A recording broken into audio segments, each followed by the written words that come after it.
Every story has a beginning. But what if the story is about everything we know? About life, about death, about rebirth. About volcanoes, ice, and dinosaurs. About those who walked this planet hundreds of millions of years ago, and about us who appeared only a moment ago on the scale of the universe. We live on a planet that seems to be eternal. It seems that the rivers have always been here, the mountains have always been standing, and the sky has always been blue. But this is an illusion. The Earth is constantly changing. It is alive.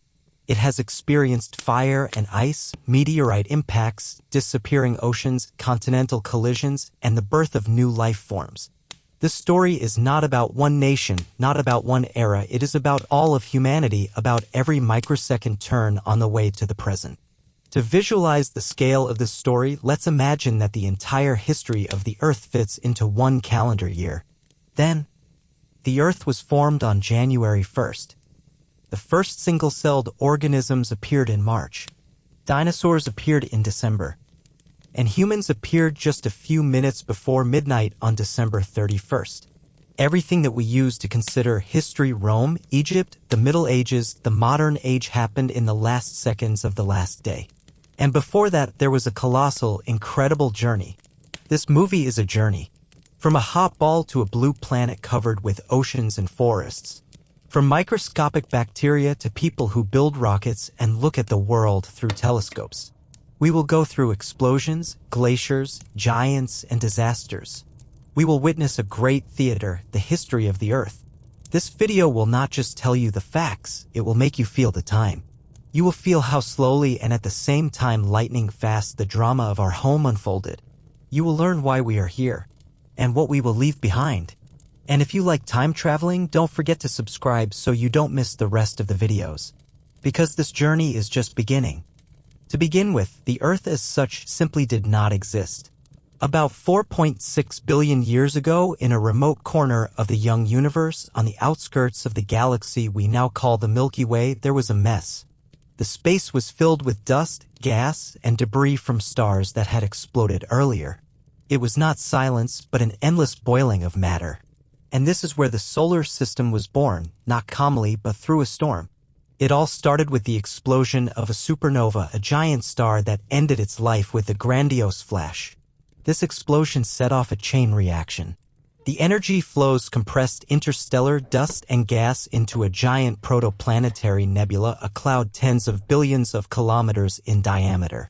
It rotated, shrank under the influence of gravity, and gradually began to condense in the center. In this center, the young sun shone. Around it, the remnants of gas and dust began to gather in denser clumps, planetesimals. These were bodies the size of a stone, then a mountain, then a moon. They collided, exploded, and stuck together again. There was nothing like a birth in the romantic sense. The birth of the Earth was an act of brutal violence between celestial bodies. Huge stone objects crashed into each other at tremendous speeds. The temperature was rising and the collisions were happening every second. For millions of years, the Earth was not a planet, but a ball of molten rock that burned continuously in its own hell. Gravity attracted new debris and the future planet became more and more massive. One of the most critical moments in this story occurred about 30 to 50 million years after the Earth began to form. A cosmic body the size of Mars flew into our world. Today we call it Theia. This impact was apocalyptic. Half of the crust of the future Earth was swept away into space and part of the mantle evaporated. But it was this catastrophic impact that formed our moon. The fragments that had escaped into space came together again, now in a stable satellite body. Without this collision, there would be no moon, no stable tilt of the Earth, no tides, and perhaps no life as we know it. After that, the Earth was again covered by an ocean of fire. Its surface was a viscous, boiling magma that spread in all directions. There was no air as such. The atmosphere consisted of metal vapors, carbon monoxide, sulfur, and water vapor. The temperature exceeded 2,000 degrees. The sky was black, and instead of clouds, there was poisonous smoke and ash. The Earth was a real planet of death. And now it is beginning to cool. Millions of years have passed. The surface of the planet gradually cooled and began to harden. The first solid crust formed, but it was thin and unstable. Under it, magma was still raging and it burst to the surface every day. Earthquakes, eruptions, and volcanic showers were the norm for the Earth at that time. The atmosphere, initially extremely toxic, gradually changed. Collisions of comets and asteroids brought huge amounts of ice to the planet. This ice turned into water and the first oceans began to form. Imagine this moment, millions of years after the apocalyptic hell, when fire no longer falls from the sky and instead of hellish smoke, light vapor rises above the surface. Hot water flows out of cracks in the ground, forming the first lakes. And somewhere in the deep depressions, oceans begin to appear, which will eventually occupy most of the planet's area. It was during this period that the Earth acquired its signature blue color. It was no longer a burning redstone, now it was a cold, young, weary, but promising planet. Its surface was gradually covered with water. The sky gained color, the atmosphere began to hold clouds, and rain became part of the climate. The Earth has finally approached a state where life can arise on it. But emergence is not a gift, but the next challenge. After millions of years of chaos, the Earth gradually stabilized. Vast oceans covered most of the planet, the crust hardened, volcanoes began to decrease their activity, and the atmosphere became thicker. And now, from a lifeless ball, the greatest miracle imaginable begins to emerge: life.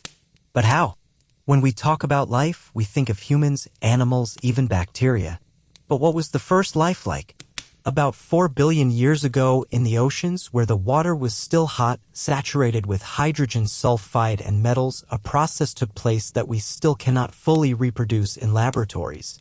Molecules of carbon, hydrogen, oxygen, and nitrogen collided in millions of combinations to form the first organic compounds, amino acids, fats, and sugars. Scientists believe that this could have happened in deep-sea hydrothermal vents, black chimneys at the bottom of the ocean where hot water mixes with cold water, creating ideal conditions for chemical evolution. Here, in the darkness, under enormous pressure, the first protocell could form a tiny membrane bag that could store information, replicate itself, and feed on substances from the outside. It was the first cell of life. It had no nerves, no DNA in the modern sense, no organs. Just a drop of organic matter that survived. Its goal was to repeat itself. And it did repeat itself. For millions of years. The first prokaryotes, i.e. bacteria, dominated for over 1 billion years. They absorbed chemical compounds, divided, mutated. The planet was completely under their control. No animals, no trees, just microscopic life in the ocean. And then, about 2.5 billion years ago, the most important revolution in the history of the planet took place: the emergence of photosynthesis. Some bacteria learned to use the light of the sun to produce energy. The product of this reaction was oxygen. At first, it was a poisonous gas. But over time, it accumulated in the oceans, then in the atmosphere. The planet gradually changed. The oxygen catastrophe, as it is called, destroyed most anaerobic organisms. But it paved the way for more complex life. The era of eukaryotes, cells with a complex structure, began. They had a nucleus, mitochondria, and new ways to divide and defend themselves. They were no longer just bacteria. They were the ancestors of all complex life. 2, 3. About 1.5 billion years ago, cells began to unite. At first, it was random, but over time, real colonies were formed in which cells had different functions. Some were responsible for movement, others for defense, and others for nutrition. This was the first step towards multicellular creatures. The world was still microscopic, but it had already opened the door to the evolution of forms. Organisms became larger, more complex, and more flexible. The first traces of skeletons began to appear, made of limestone, silicon, and calcium. By the end of the Proterozoic, about 600 million years ago, soft-bodied multicellular creatures like jellyfish, worms, and sponges were already living in the oceans. They did not leave behind skeletons, but their prints have been preserved in ancient rocks. This is the Ediacaran fauna, our distant ancestors. And very soon this planet will become the scene of an incredible biological expansion which we will call the Cambrian explosion. For over 3 billion years, life on Earth existed in shadows. It floated, it divided, it absorbed, but it did not hunt. There were no eyes, no jaws, no legs. Life was soft, blind, and slow. But all of that changed drastically around 541 million years ago in a burst of evolutionary energy we now call the Cambrian explosion. This was not just a step forward. It was a cosmic leap. The oceans were still the only home for life. But now they became theaters of movement. Creatures developed muscles, exoskeletons, spines, and jointed legs. For the first time, life wasn't just floating, it was crawling, digging, swimming, and striking. Eyes real, image-forming eyes, appeared. Some animals evolved complex compound eyes with thousands of lenses, offering a wide-angle view of the ocean world. With eyes came awareness. With awareness came predators. One of the most iconic creatures of this era was Anomalocaris, a meter-long predator with grasping limbs and a circular mouth full of sharp plates. It moved with elegant ripples, hunting slower, softer prey that had never known fear before. For the first time in Earth's history, being alive meant being in danger. The arms race had begun. Scientists still debate what triggered this sudden evolutionary explosion. Several key factors likely came together. Oxygen levels in the oceans rose significantly, allowing for faster metabolism and more complex body plans. The rise of predation forced species to adapt or die, fueling a cycle of innovation. The evolution of genetic toolkits like the Hox genes allowed organisms to develop new body segments and symmetry. And the post-glacial world was warming, creating shallow, nutrient-rich seas ideal for biological expansion. In short, nature created the perfect storm for experimentation. Most of the major animal phyla, the large groups we still use to classify life today, originated in this period. Mollusks, arthropods, echinoderms, chordates all had early ancestors swimming or crawling through Cambrian seas. Some animals developed hard shells and armor plates for defense. Others evolved tentacles, antennae, fins, and spines. Earth was experimenting wildly. One bizarre creature, Hallucigenia, walked on spines and had tentacles for feeding. Another, Opabinia, had 5 eyes and a clawed trunk like an alien elephant. Many Cambrian species look so strange, it's as if evolution was trying every possible combination and seeing what stuck. And then it stuck. The winning designs became the foundation for all future animals, including us. Among the most important developments was the emergence of early chordates, animals with a notochord, the primitive version of a backbone. One such creature was Pikaia, a small, fish-like swimmer that moved with lateral undulations, the earliest known ancestor of vertebrates. Without this innovation, there would be no fish, no amphibians, no mammals, no humans. The backbone, an internal support structure, allowed animals to grow larger, faster, and more agile. It was a silent revolution, one that would echo for the rest of geological time. The Cambrian left behind a treasure trove of fossils. The Burgess Shale in Canada, Changjiang in China, and other sites capture soft-bodied creatures in exquisite detail. These rocks hold snapshots of life in motion, caught in the moment between explosion and extinction. But for all its innovation, the Cambrian was also a brutal world. Most species that evolved during this time eventually vanished. And yet, they laid the groundwork for everything to come. The world had gone from single-celled drifting to predator and prey, from silence to the clash of limbs and teeth. Evolution would never slow down again. After the Cambrian explosion rewrote the rules of life, evolution didn't stop to rest. It surged forward, building upon every breakthrough. What began as an arms race in shallow seas soon became a full-scale colonization of the ocean floor. The Ordovician period, starting around 485 million years ago, brought with it a strange kind of beauty, an underwater world teeming with creatures that looked like alien sculptures. Trilobites marched across muddy seabeds. Brachiopods, shelled animals unrelated to clams, opened and closed like mechanical valves. Sea scorpions prowled the ocean bottom, some growing to the size of humans. And all around them, life found new ways to grow, adapt, and build. One of the most important developments in this age wasn't a predator, but a builder. Corals began forming the first large reef systems, turning the seafloor into a living labyrinth. These reefs weren't just homes, they were engines of evolution, creating ecosystems that fed back into the chaos of natural selection. Tiny filter feeders, spiny echinoderms, and armored fish-like creatures made these reefs their battlegrounds and safe havens. But while life diversified, the planet itself had its own agenda. Earth's crust was never still. Supercontinents drifted apart and collided again. Volcanoes erupted. Sea levels rose and fell. The climate swung wildly between warm and freezing. Each change pressured life to respond and sometimes to disappear. The first of Earth's Big Five mass extinctions happened near the end of the Ordovician around 444 million years ago. A sudden ice age likely triggered by falling carbon dioxide levels and glaciation in what is now Africa locked much of the planet in ice. Sea levels dropped. Shallow marine habitats vanished.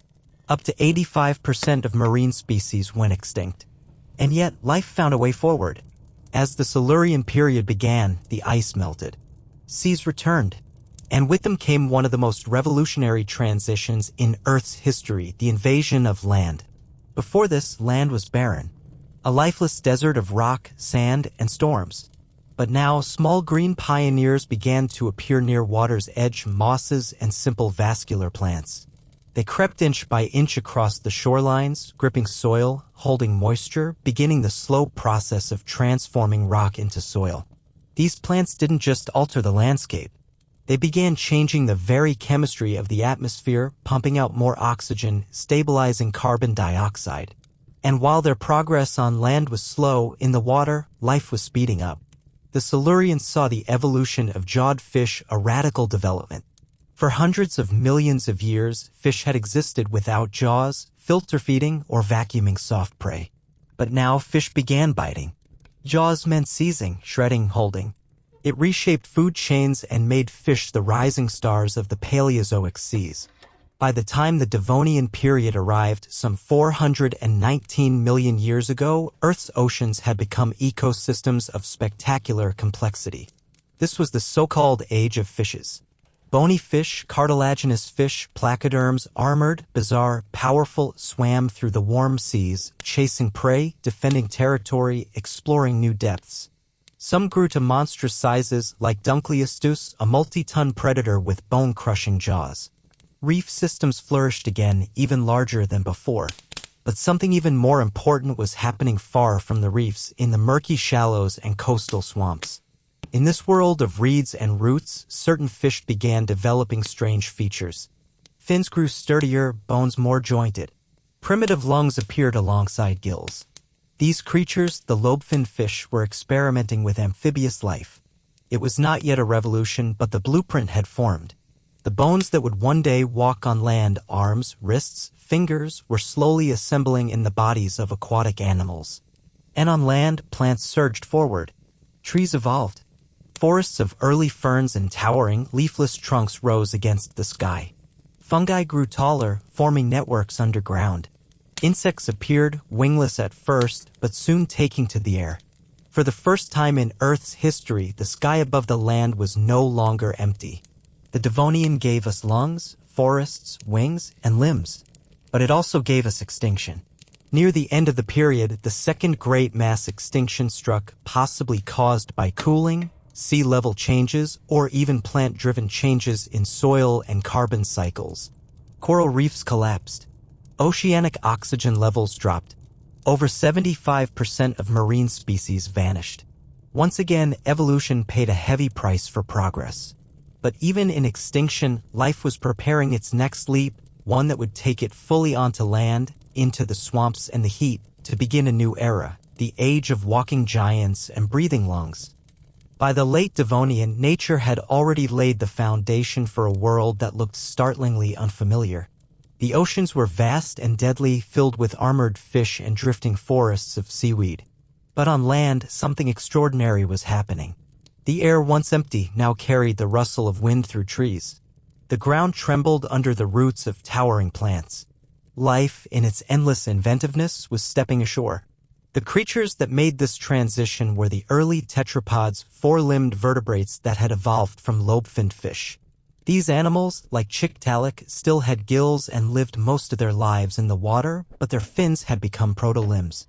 They could lift themselves up, wiggle onto muddy shores, and breathe air using rudimentary lungs. They didn't exactly walk, more like dragged themselves awkwardly, but they represented a revolution. For the first time, a vertebrate could leave the ocean, if only briefly. As the Devonian gave way to the Carboniferous period around 359 million years ago, Earth transformed into something surreal. Much of the planet was warm and humid. Sea levels were high. The continents, now mostly gathered around the equator, were covered in vast tropical swamps. These were no ordinary wetlands. They were filled with forest-like ecosystems of giant club mosses, horsetails, and ferns that towered over the landscape, reaching heights of over 30 meters. Their thick trunks didn't contain wood like modern trees, but were built from water-rich tissue supported by internal pressure. Underneath these strange forests, the ground was soft, damp, and rich in decaying plant matter. And it was here, among the roots and shadows, that arthropods began to reign. Millipedes as long as cars crawled slowly through the brush. Giant dragonflies with wingspans over 2 feet darted between trees. Some insects evolved massive bodies, likely supported by the higher oxygen concentration of the Carboniferous air, up to 35% oxygen compared to today's 21%. Fire could erupt easily in this world, and when it did, the flames raged with a fury modern Earth rarely sees. Among these giants, the early amphibians flourished. With moist skin and delicate lungs, they laid their eggs in water but spent much of their lives on land. Some grew to enormous sizes, hunting insects and smaller amphibians in the undergrowth. Their world was dark, steamy, and filled with the creaking of plant trunks and the flapping of membranous wings. They were the first vertebrates to truly colonize the land, and for tens of millions of years, they were the dominant land animals. But nature, as always, was already designing the next chapter. In the shadows of the swamps, some amphibians began laying eggs with protective shells, allowing them to survive outside water. These amniotes would become the ancestors of reptiles, birds, and mammals. It was a small change, invisible to the eye, but it severed life's final link to the ocean. From now on, vertebrates wouldn't be bound to return to water to reproduce. They were free to explore dry ground, deserts, hills, mountains. While life thrived, Earth itself was never still. Toward the end of the Carboniferous, continents shifted and collided, forming the supercontinent Pangaea. Mountains rose. Climates changed. Sea levels dropped. And with that, the swamp forests that had fueled so much evolution began to collapse. The massive plants, which had stored huge amounts of carbon in their tissues, died off and were buried in layers of sediment. Over millions of years, these remains would become coal, the same fossil fuel that powers our cities today. The Carboniferous world was lush and alive, but also fragile. As temperatures dropped and the humid swamps gave way to drier landscapes, many of the amphibians couldn't survive. But the amniotes better suited for the dry arose in their place. And among them were the first creatures to truly master the land, the early reptiles. The age of amphibians was ending, and what came next would be both magnificent and monstrous. By the dawn of the Permian period, roughly 299 million years ago, Earth was a very different place than it had been in the swampy, oxygen-rich Carboniferous. The continents had fused into a single colossal landmass, Pangaea. It was surrounded by a vast global ocean called Panthalassa. The climate was changing slowly but relentlessly. The tropical humidity of the previous era was drying out. Deserts began to stretch across the interior of the supercontinent. Where once amphibians ruled the lush, steaming forests, they now struggled to survive in the increasingly harsh, arid landscapes. But others thrived in this new world. Reptiles, with their scaly skin and amniotic eggs, were perfectly suited for life in dry environments. They could move farther from water, occupy deserts, adapt to temperature swings. Some evolved into fast-moving insectivores, others into large herbivores, and others into hunters. These early reptiles set the stage for all vertebrate life to come. In the Permian, evolution played with bold new designs. Creatures like Dimetrodon, with its massive sail-like fin along its back, patrolled the sun-blasted plains. It wasn't a dinosaur, it lived long before them, but it was a predator of mythic stature with a skull built for crushing bone. Nearby, strange armored herbivores known as pariasaurs lumbered through the underbrush. The air was dusty. The winds were sharp. Life was holding its ground, but the planet itself was moving toward catastrophe. What came next was not a gradual shift, but a chain reaction of violence on a planetary scale. Roughly 252 million years ago, something, or perhaps a combination of many things, triggered the largest mass extinction event in Earth's history. We now call it the Great Dying, and it was worse than anything before or since.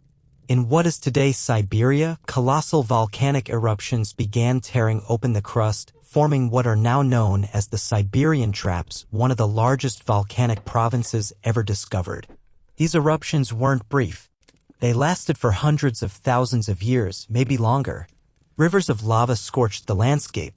The skies turned black with ash. But the worst part wasn't the fire, it was the gas. The eruptions released unimaginable amounts of carbon dioxide and methane, warming the atmosphere rapidly. Ocean temperatures spiked. The water acidified. Massive amounts of oxygen were stripped from the seas, turning them into anoxic dead zones. Methane hydrates, previously frozen under the sea floor, began to melt and bubble up into the atmosphere, further accelerating the greenhouse effect. Rain became acidic. Plants died en masse. Soil eroded into the seas, choking marine ecosystems. Coral reefs collapsed. The food chain on both land and sea buckled and broke. Over the course of what may have been just 60,000 years, Earth became a killing field. Scientists estimate that more than 90% of all marine species and around 70% of terrestrial vertebrates perished. Entire evolutionary lineages vanished forever. Trilobites, which had survived for hundreds of millions of years, disappeared. Countless types of coral, brachiopods, insects, amphibians, and reptiles were erased from existence. The planet was not dead, but it was close. After the extinction wave, the Earth entered a strange and haunting silence. Ecosystems took millions of years to recover. The dominant species before the extinction were gone. The forests that once covered much of the world were now thin and scattered. Fungal blooms may have overtaken many landscapes, feasting on the corpses of a lost world. For a while, life slowed to a crawl, gasping in the heat, searching for new paths forward. But extinction, for all its horror, is also an opportunity. It clears the slate. And from the ashes of the Permian, new creatures began to emerge, hardier, leaner, better adapted to the chaos. Among them were the early ancestors of a new, rising force. Creatures that would come to dominate the land, sea, and sky. The survivors of the Great Dying would give rise to the most iconic chapter in Earth's biological story, the Age of Dinosaurs. The world that rose from the ashes of the Great Dying was quiet, hot, and alien. The Permian ecosystem had been gutted. Where once there had been dense forests, coral reefs, and teeming insect life, now there were emptiness and heat. The early Triassic, beginning around 252 million years ago, was a time of recovery, hesitation, and fragile rebirth. Life returned, but tentatively. Fewer species. Fewer ecological roles. The food chains were thin, unstable. Entire continents baked beneath a relentless sun, with temperatures pushing beyond survivable levels in many places. The air was thick with carbon dioxide. The oceans remained warm and often low in oxygen. It took millions of years before nature began to rebuild, but it did. The survivors of the extinction were not the giants of the past, but rather the small, the nimble, the adaptable. Reptiles, in particular, diversified into dozens of new forms. Some crawled, some ran, some glided, and among them, in the background at first, were a group of creatures that looked almost insignificant, bipedal, lightweight, with sharp claws and long tails. These early forms would, in time, become dinosaurs.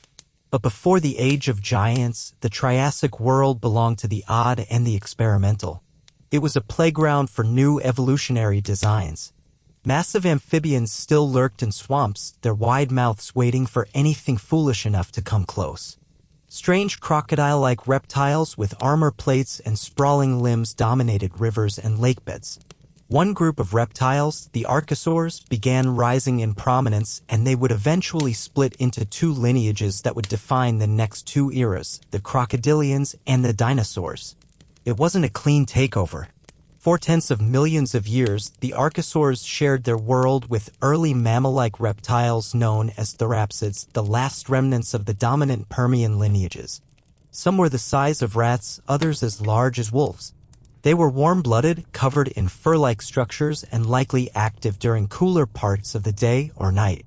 These early mammals were clever and quick, but they remained small, pushed to the edges of the ecosystem by the rising power of reptiles. Meanwhile, plant life was surging forward again. Conifer forests stretched across vast interior plains. Ginkgo trees, horsetails, ferns all flourished in the warmth.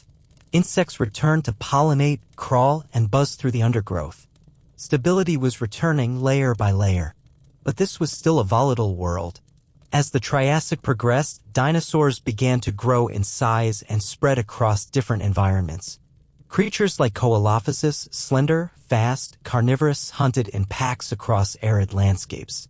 Plateosaurus, one of the earliest large herbivores, moved on 4 limbs but could rear up on 2 to feed on taller plants. These were not yet the towering monsters of later ages, but they were clearly something new, built for balance, speed, and survival. The Triassic was also the time when the first flying vertebrates emerged, the pterosaurs. With wings made of skin stretched over elongated fingers, they glided over rivers and forests, catching insects in midair. They were not dinosaurs, but their rise reflected a greater trend. Earth was becoming a planet of reptiles, in the sky, on land, and soon even in the sea. But just as life was stabilizing again, just as this new world was finding its rhythm, Earth delivered another blow. Around 201 million years ago, a second mass extinction struck, known as the End Triassic extinction. Again, the cause was likely volcanic. Enormous eruptions from what is now the Central Atlantic magmatic province spewed CO2 and methane into the atmosphere. Global temperatures spiked. Ocean acidity rose. Roughly 75% of all species vanished. But this extinction, as always, came with an opportunity. It cleared away the rivals of the dinosaurs, the crocodile-like predators, and many amphibians, and left a relatively empty world. A world ready to be shaped. The stage was clear, and the dinosaurs, by now adapted, agile, and highly successful, walked confidently onto it. What began as small, upright hunters would soon become the undisputed rulers of Earth. The Triassic had been a proving ground, a period of experimentation, of survival in a scarred and recovering world. But the Jurassic period, which began around 201 million years ago, marked something different. For the first time since the planet's violent birth, Earth entered a long, relatively stable phase. The climate warmed, rainfall increased, and vast forests spread across the continents. Shallow seas flooded lowlands. Vegetation flourished. It was a world of green, and it was waiting for giants. And the giants came. The dinosaurs that had once been small and quick evolved into towering herbivores, larger than anything the world had ever seen. Creatures like Diplodocus, with its impossibly long neck and whip-like tail, stretched over 80 feet from head to tip. Brachiosaurus, with its pillar-like legs and upright posture, browsed from the tops of trees, dwarfing even the largest land animals alive today. These dinosaurs didn't walk. They moved like slow, unstoppable forces of nature, shaping the land as they fed, stomped, and traveled in herds. Their size wasn't just impressive. It was a strategy. Being massive meant they were harder to hunt, able to reach high foliage, and could migrate long distances in search of food. Their hearts pumped slowly but powerfully. Their bodies likely contained massive air sacs that kept them cool and buoyant. Everything about their anatomy was fine-tuned for scale. But where there are giants, there must also be those who chase them. Jurassic predators rose to meet the challenge. Allosaurus, one of the top hunters of its time, stalked the plains on 2 muscular legs, armed with powerful jaws and sharp, recurved teeth. Unlike later tyrannosaurs, it had long arms tipped with deadly claws. Some scientists believe it hunted in groups, ambushing prey and tearing it apart with coordinated strikes. Other carnivores, like Ceratosaurus or Megalosaurus, filled different ecological roles, hunting smaller dinosaurs, scavenging, or preying on young sauropods. This was not a quiet world. Herds moved across open plains, leaving behind crushed ferns and broken trees. Predators followed them like shadows. Insects buzzed. Primitive mammals skittered through the underbrush. The air was warm and thick with scent, of vegetation, of heat, of life. The air itself, in fact, had new rulers too. The pterosaurs, which had first taken flight in the Triassic, now evolved into a diverse and spectacular array of forms. Some were as small as sparrows. Others, like Dimorphodon, had wingspans of over 4 feet and jaws filled with sharp teeth. They glided along coastlines, inland rivers, and forest canopies, diving for fish and snatching insects mid-flight. But life in the Jurassic didn't belong only to the land and air. In the oceans, evolution was painting its own masterpiece. Reptiles had conquered the seas with stunning speed and variety. Long-necked plesiosaurs, sleek and deadly ichthyosaurs, and massive pliosaurs like Liopleurodon turned the oceans into hunting grounds. Their shapes echoed modern dolphins and whales, streamlined, powerful, efficient. They were not dinosaurs, but they ruled the seas just as completely. Fish, crustaceans, ammonites, all flourished under the waves. Coral reefs began forming again, giving shelter to countless species. The food web, from the smallest plankton to the largest marine predator, was rich and vibrant.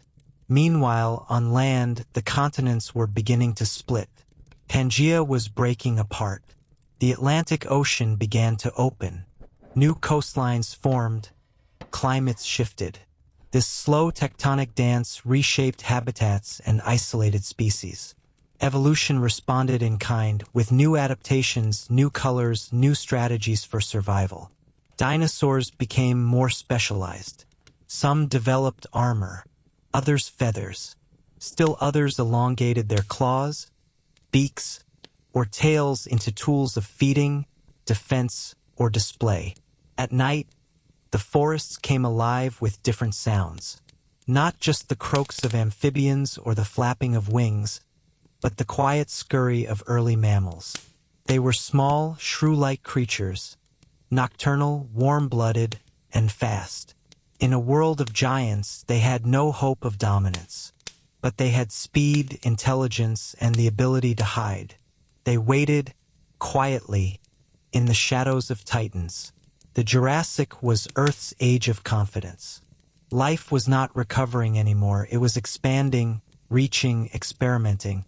Forests covered the continents. Reptiles ruled the skies, the seas, and the land.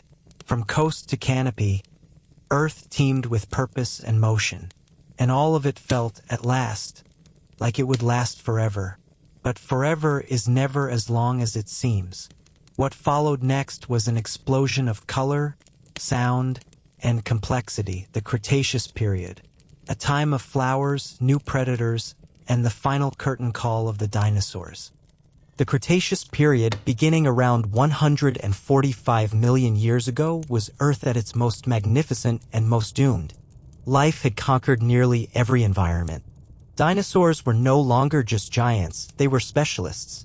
Some soared through the skies with feathered wings, others stomped across open plains in armored columns, and some, the tyrants, hunted with jaws so powerful they could crush bone like twigs. The world was loud with motion, color, and strategy. And for a moment in geologic time, it looked like nothing could stop them. By now, the continents had pulled even farther apart. North America and Eurasia had separated. South America and Africa were drifting west. This tectonic fragmentation created coastlines, islands, isolated valleys, and new climates.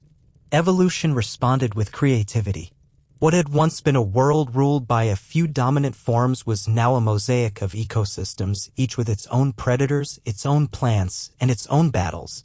In North America, the forests and floodplains were stalked by Tyrannosaurus rex, the most infamous predator in Earth's history. Towering over 12 meters long, with teeth the size of bananas, its bite force could splinter solid bone. But Rex wasn't a mindless brute. It had sharp senses, binocular vision, and possibly even complex social behavior.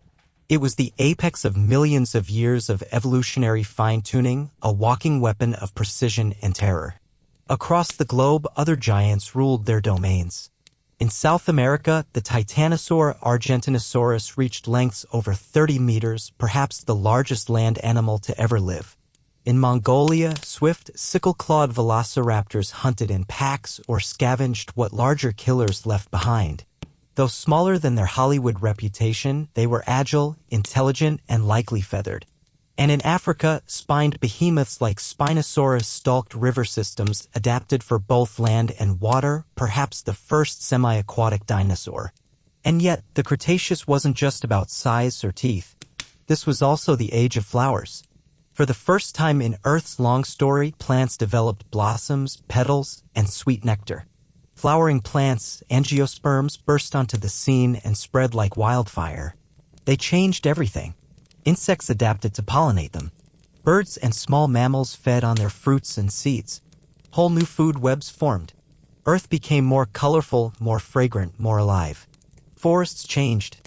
Soils changed. Even the air changed. Birds, true birds, evolved from small feathered dinosaurs and filled the skies with flutters, chirps, and bursts of color. Some had beaks, others teeth. Some could soar across oceans while others glided between trees. The line between dinosaur and bird was now blurred and perhaps meaningless. Birds were dinosaurs, just smaller, lighter, quicker ones. Meanwhile, deep below the canopy, mammals were evolving in silence. Still small, still overshadowed, but increasingly diverse. Some climbed trees. Some burrowed. Some hunted insects at night with sharp teeth and whiskers. In their tiny bones, the blueprint for future lions, whales, and primates was already written.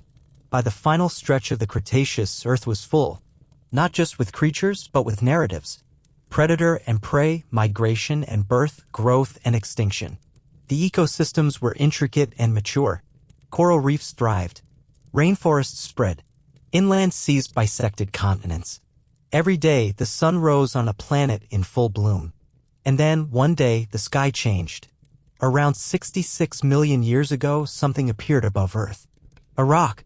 A mountain. 6 miles wide. Traveling faster than anything made by nature or man. It pierced the atmosphere in seconds. The sky burned. The light grew brighter than the sun. And then, in an instant, it struck. The impact, near what is now Chicxulub in the Yucatan Peninsula, released energy equivalent to 10 billion Hiroshima bombs. The fireball vaporized everything for miles. Shockwaves raced through the crust. Megatsunamis swept across coastlines. And worse, the collision threw vast quantities of sulfur, dust, and vaporized rock into the upper atmosphere. The planet plunged into darkness. For weeks, months, maybe years, sunlight could barely penetrate the haze. Photosynthesis collapsed. Plants died. Herbivores starved. Then carnivores followed. Temperatures dropped. Acid rain fell. Wildfires raged across continents. The food chains broke one by one until Earth was left in a deep ecological silence. 75% of all species vanished. All non-avian dinosaurs gone. Flying reptiles gone. Large marine reptiles gone. Many birds, mammals, plants, and marine organisms gone. The age of dinosaurs had ended not with a whimper, but with a global cataclysm. But not everything died. Some birds survived, perhaps by feeding on seeds. Some mammals survived in burrows, feeding on insects or underground roots. Life, even in its most battered form, clung on. And in the rubble of the old world, a new story began. The silence after the impact was not just literal. It was planetary. The mighty dinosaurs, once thunderous titans of the earth, were gone. Their bones scattered across the landscape, their echoes buried beneath ash and time. The oceans, once alive with marine reptiles and ammonites, now rolled over empty reefs and broken coral. The skies that had once been filled with leathery-winged pterosaurs now hung gray and still.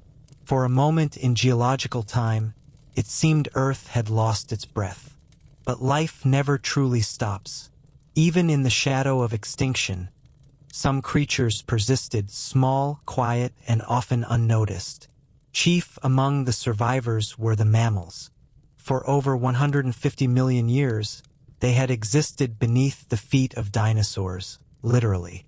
They lived in burrows, hunted at night, raised their young in secret. They had fur, warm blood, and complex brains. But they had never ruled. Now, with the old world gone, they emerged. In the first few million years after the impact, the mammals were still modest. Rats, shrew-like scavengers, marsupials, creatures no larger than a house cat dominated the early Paleocene. They filled the vacant roles left behind by reptiles and birds. With most of the predators gone, food chains had to be rebuilt from the ground up. Insects recovered. Grasses began to spread. Forests returned, growing back over the wounds left by global fires. And as the climate stabilized, something astonishing happened. Mammals began to grow. In evolutionary terms, it was an explosion. No longer confined to the margins, mammals began evolving rapidly into every possible form. Some became hoofed grazers. Others climbed trees. Some returned to the water. Within a few million years, the landscape was filled with diversity that would have been unimaginable in the shadow of the dinosaurs. Some of the earliest success stories were the ungulates, hoofed mammals that would eventually give rise to horses, deer, and antelope. Their flat teeth were perfect for grinding plants, and as grasslands spread, they flourished. Meanwhile, primates, our own ancestors, took to the trees. They developed forward-facing eyes, grasping fingers, and bigger brains. The evolutionary path toward humans had begun. But mammals weren't the only ones reshaping Earth.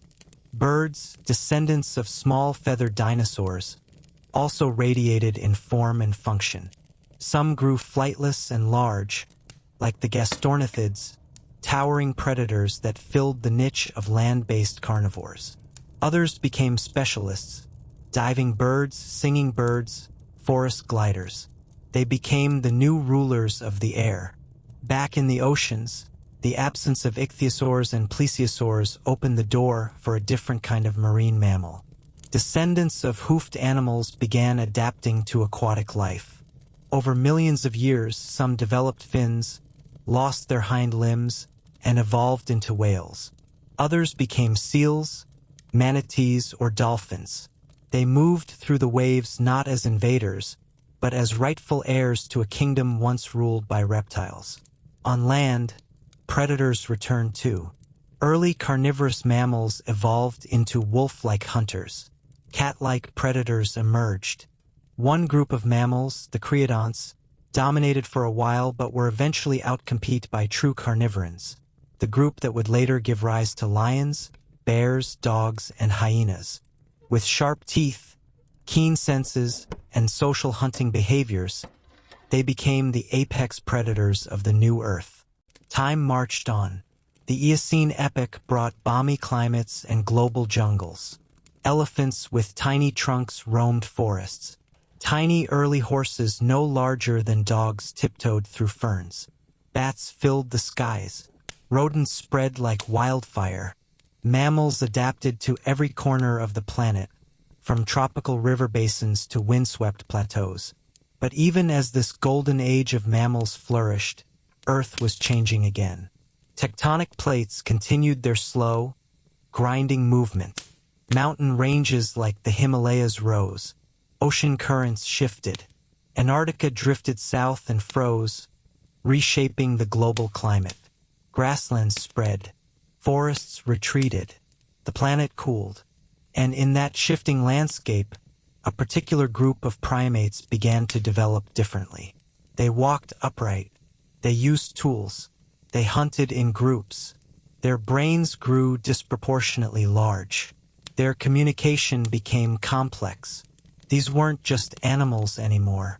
They were observers, builders, storytellers. They were human, or at least something close. Long before there were kings or cities, before myths were carved into stone or songs were sung around fires, there were apes, smart, curious, social, and bound to the trees. Among them, in the shifting forests and grasslands of eastern Africa, lived a group that would change the world, though no one, not even they, knew it yet. The earliest recognizable branch of the human lineage emerged around 6 to 7 million years ago during the late Miocene epoch. These were not humans, but they weren't quite apes either. Creatures like Sahelanthropus cadensis and Ororantugenensis may have walked on two legs at least part of the time. It was a small shift in bone structure and posture, but it meant everything. To walk upright was to see farther, to carry food, to use the hands for tools, for protection, for holding on to young while moving. Upright walking was the first true fork in the road, and our ancestors took it. As the climate continued to dry, forests gave way to open savannas. In this new, exposed landscape, survival meant adaptation. Over the next several million years, a number of hominin species evolved, Australopithecus afarensis among them, made famous by the discovery of Lucy. She walked upright, but still had long arms for climbing. She stood around 3.5 feet tall, lived in groups, and possibly used simple tools. Her kind spread widely across Africa, surviving predators, droughts, and changing landscapes. Then came a leap no other species had ever made, the deliberate crafting of tools. Around 2.6 million years ago, with the rise of Homo habilis, our ancestors began shaping the world with stone. Sharp flakes for cutting meat, heavy cores for cracking bones, sticks sharpened into digging tools. This wasn't just instinct, it was thought, planning, memory. Knowledge passed not by genes, but by teaching. Fire followed. Homo erectus, emerging around 1.9 million years ago, stood taller, had a more modern body plan, and mastered the control of fire. Fire meant warmth, safety from predators, cooked food, longer waking hours. It changed diet, it changed biology, and it changed the rhythm of life itself. Around campfires, families may have huddled and stared at the flames, just as we do now, and in those glowing embers, culture began to spark. Homo erectus also left Africa, spreading across Eurasia. Fossils have been found from Georgia to Indonesia, showing a species on the move, adapting to new climates, new prey, new challenges. They walked deserts, crossed rivers, lived in caves, hunted in groups. Over time, their descendants gave rise to Homo heidelbergensis, and from them, other branches, Neanderthals in Europe, Denisovans in Asia, and eventually, us. Homo sapiens emerged in Africa around 300,000 years ago, anatomically modern humans with large, rounded skulls, smaller faces, and minds that could imagine, anticipate, and dream. They weren't alone at first. The Earth was still shared with Neanderthals, Denisovans, and others. But Homo sapiens had something different. Not just better tools or faster feet, but more flexible minds, capable of symbolic thought, language, and abstract reasoning. Somewhere between 100,000 and 60,000 years ago, Homo sapiens began to leave Africa. They crossed into the Middle East, into Europe, into Asia. They adapted to cold, to jungle, to mountain. They built rafts and crossed seas. Eventually, they reached Australia, Siberia, and later the Americas. As they spread, they carried with them not just fire and tools, but stories. They painted animals and symbols on cave walls. They buried their dead. They made beads, instruments, idols. In a world still ruled by nature, they began to reshape it not through muscle, but through imagination. And slowly, the other humans disappeared. By around 30,000 years ago, Neanderthals were gone. Denisovans left only traces in our DNA. Whether through conflict, competition, climate, or interbreeding, Homo sapiens remained the last human species standing. The Ice Age still gripped the Earth. Mammoths roamed the steppes. Saber-toothed cats hunted in forests of pine and frost. But the seeds of everything modern were already planted: cooperation, memory, technology, belief. People moved in groups, cared for their sick, planned hunts, passed down knowledge not through instinct, but through words. The world hadn't changed, we had. And from that moment on, we would not only adapt to Earth, we would begin to change it. For tens of thousands of years, humans lived as they always had, as hunter-gatherers, moving with the seasons, following the herds, harvesting what the land gave. They knew the language of rivers, the timing of berries, the habits of migrating animals. Their world was immense and intimate at the same time, wide in distance, but deeply personal in knowledge. Camps were made beneath trees, tools were shaped from bone and stone, and fire was passed from generation to generation like a sacred torch. But the world was shifting, and so were we. Around 12,000 years ago, the Ice Age began to loosen its grip. Glaciers retreated. Rain patterns changed. The earth grew warmer, and with that warmth came abundance. Plants bloomed longer. Grasses spread. Rivers swelled. And in a few scattered regions, the Fertile Crescent of the Middle East, the valleys of the Yellow and Yangtze rivers in China, the highlands of Mesoamerica, the floodplains of the Nile, the Indus, and the Tigris-Euphrates, humans began to settle. What came next wasn't sudden, but it was revolutionary. They began to plant. At first, it was accidental. Seeds dropped near camps, grew the next season. Grains stored for winter began to sprout. But soon, these people realized they could control what grew and where. Wheat, barley, lentils, rice, maize, all slowly turned from wild grasses into crops. With farming came permanence. Homes were built to last. Clay replaced hide. Villages replaced wandering bands. And along the edges of the first fields, another creature began to linger. The wolf. Over time, it would become something else. The dog, humanity's first domesticated companion. Agriculture transformed everything. Food surpluses meant more children survived. Communities grew. People began specializing. Some farmed, others wove, tanned, carved, or traded. Leaders emerged. Laws followed. And with the birth of property came the need to defend it. Spears were no longer just for hunting.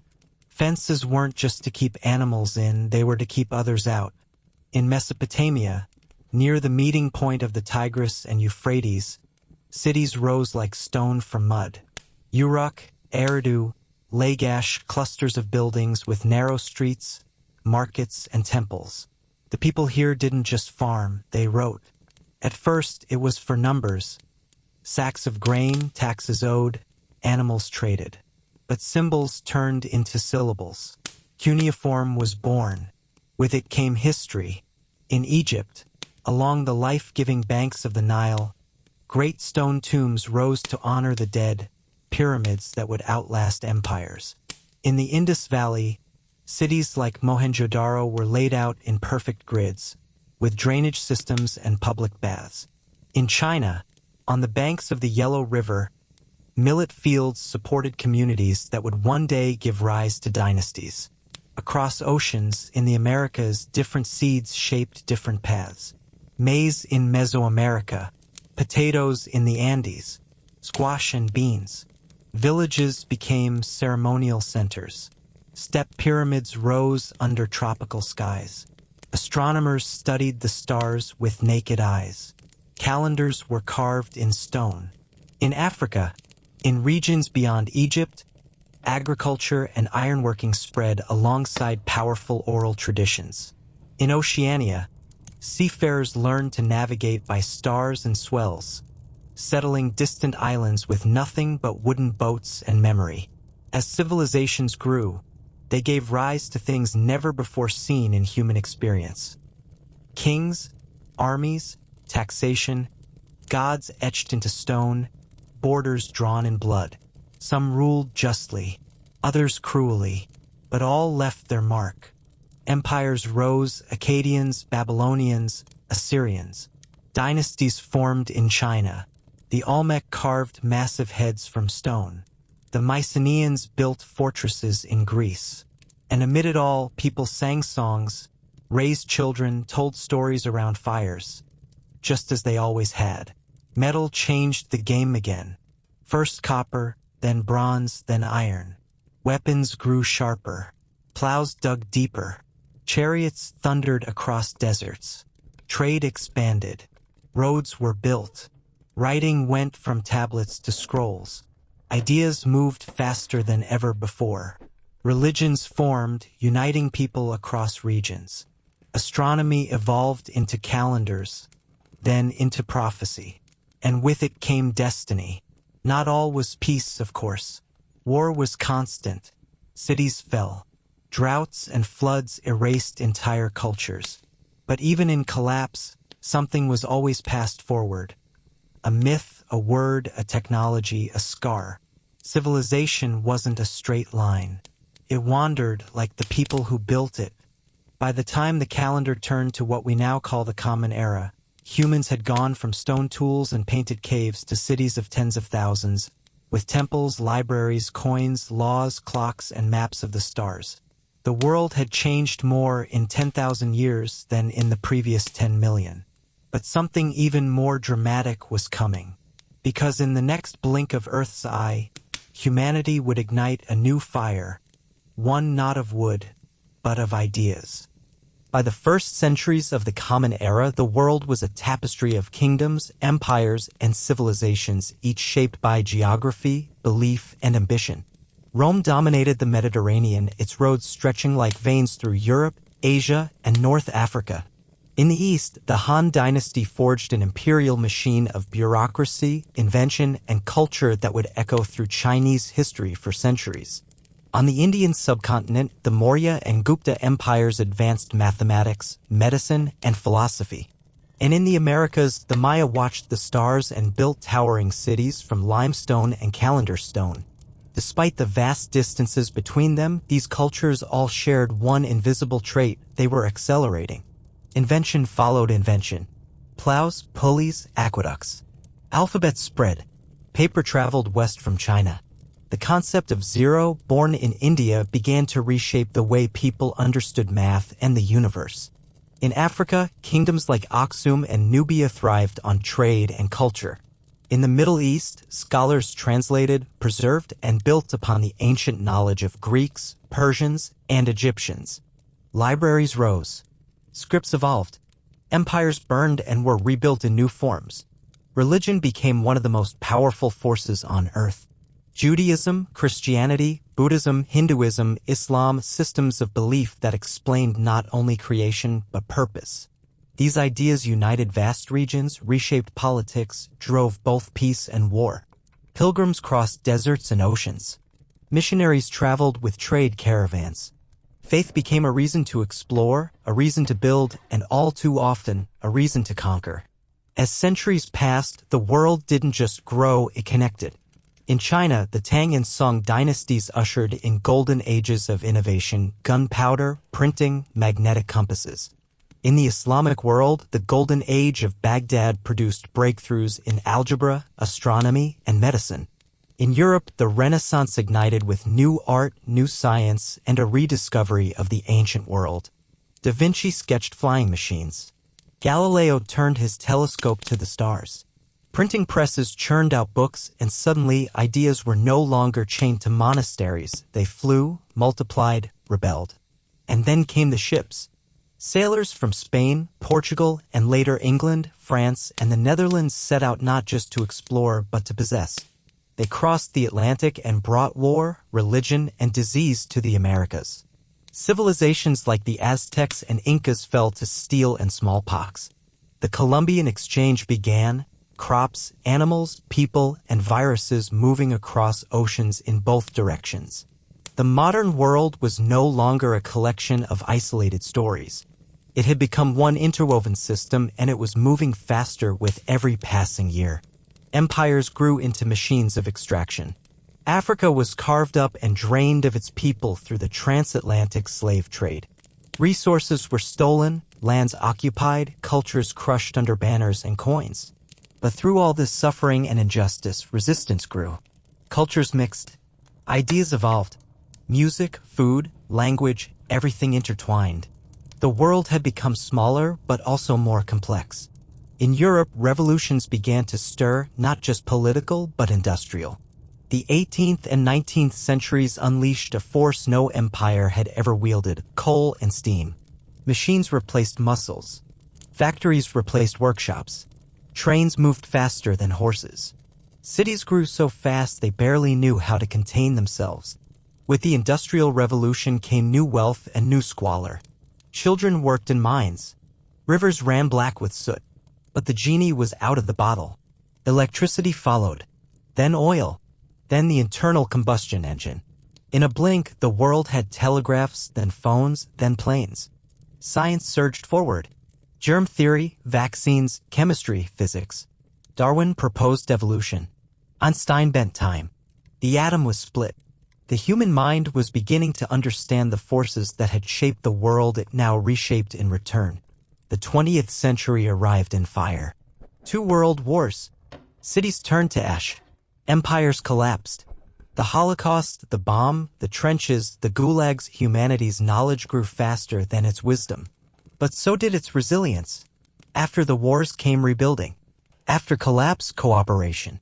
The United Nations was born. Human rights were declared. Women, long silenced, fought for voice and power. Civil rights marched forward. Colonized nations rose and reclaimed their names. The world was still cruel, but louder with defiance. In space, humanity looked up and finally left Earth. First satellites, then astronauts. A footprint on the moon.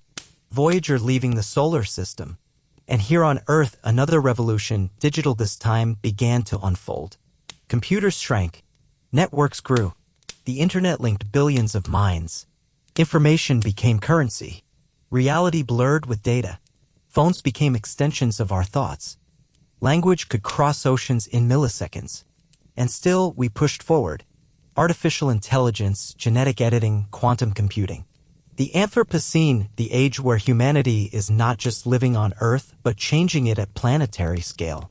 We shape the air, the oceans, the species that live and die. We mine the past, upload the present, and speculate about futures no species has ever been able to imagine. Yet for all this progress, we remain fragile.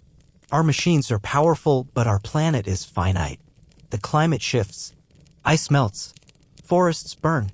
Our technologies divide as much as connect. We live longer, know more, travel farther, and still we ask the same questions painted on cave walls. Where did we come from? Where are we going? What does it mean to be human? Starting in the mid-18th century, humanity entered an era of unprecedented transformation, the Industrial Revolution. For thousands of years, people had worked with their hands, relying on simple tools and animal power. Suddenly, machines took over. Steam engines powered factories, textile mills buzzed with mechanized looms, and railroads stretched across continents. Cities grew rapidly as millions moved from rural farms to urban centers seeking jobs and new opportunities.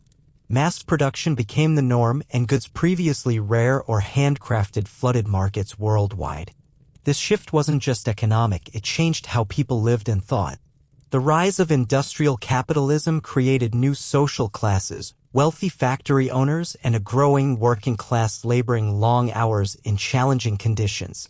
Political ideas like socialism and labor rights emerged as responses to inequality and harsh environments. Education expanded and communication improved with newspapers and later telegraphs connecting distant places in ways never before possible. Globalization was born. Trade routes extended across oceans, linking continents in complex networks of exchange. Raw materials from colonies fed factories in Europe. Manufactured goods returned, transforming markets in Asia, Africa, and the Americas. Ideas, cultures, and technologies flowed faster than ever, knitting the world into an interconnected whole. But this explosive growth came with serious costs. The burning of coal and later oil and gas released massive amounts of greenhouse gases into the atmosphere, initiating long-term changes in Earth's climate. Rivers and air became polluted by industrial waste. Forests were cleared for timber, farmland, and cities. Biodiversity declined as human expansion encroached on natural habitats. The age of change was a paradox, unparalleled progress alongside growing environmental pressures. The foundation of today's global society was laid, but so too were the seeds of ecological crisis. Today, humanity lives in an age defined by rapid technological advancement and profound global challenges. The digital revolution has connected billions, shrinking the world through instant communication, real-time information, and powerful computers that transform industries, healthcare, education, and daily life. Artificial intelligence, genetic engineering, and renewable energy technologies are reshaping what is possible, promising solutions once thought impossible. Yet alongside these innovations, the scale of human impact on the planet has reached unprecedented levels. Global population exceeds 8 billion and continues to grow, placing enormous demands on natural resources. Urban centers spread across continents, consuming land, water, and energy. Industrial agriculture feeds billions but contributes to soil degradation, water pollution, and greenhouse gas emissions. Climate change stands as the defining challenge of our time.